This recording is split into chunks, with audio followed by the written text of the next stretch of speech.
We do begin our 9 o'clock hour with some developing news. We have now learned that 3 people have been arrested after an armed robbery outside of a Trader Joe's in Danville. Police tell us that the suspects held up the victim in the parking lot, then took off with his Rolex watch. KTVU's James Torres live from Danville with those details. Well, Claudia, good morning to you. It's a pretty small parking lot here. You just see the Trader Joe's over my shoulder here, and there's some number of little cafes, a Starbucks here as well. So if you were to happen to see a couple of suspects brandishing a gun in front of some other folks, you'd be pretty spooked, just as much as people around in the community here say they are this morning. It was just after 5 o'clock when police say that they put out a warning, an alert, saying that 2 suspects walked up to a victim, brandished those guns, those firearms, pointed a gun at them just outside the store, and then ran off. Here's what we now know this morning. Those suspects carried a Glock and a short-barreled rifle. They took off with a Rolex watch valued at about $40,000. The suspects ran off in a car matching the description of a similar robbery in San Francisco. We've now confirmed officers chased those suspects to an area in Antioch and made 3 arrests and recovered those guns. No one was hurt during the crime, but people who live nearby say those crimes don't usually happen in a quiet town like Danville.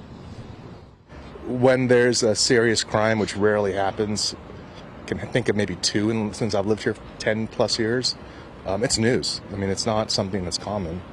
Most people live here, don't lock their doors, maybe they will now. I just will continue to lock up the house at night, which you really shouldn't have to do, but I'll do that. Residents now worry whether violent crime is increasing in Danville, coming from people who don't live in the city. About a week ago, police reported a group of men followed a group of women to a home to rob them at gunpoint of expensive jewelry. It turned out to become into a shootout in the neighborhood, but no one was hurt in that case. At the end of May, police arrested a Concord man accused of shooting a gun around the streets of downtown. Again, that arrest was made pretty quickly. Now, we're still working to confirm and learn some details about the 3 people arrested and the charges they face. We do know information about at least one man, an 18-year-old man by the name of Leon Fountain. We're told by some of these jail records that he's facing a number of charges, including robbery charges, charges about gang involvement, and carrying a weapon. Of course, once we have more updates and information, we'll bring them to you. For now, we're live this morning in Danville. I'm James Torres, KTVU. Fox 2 News.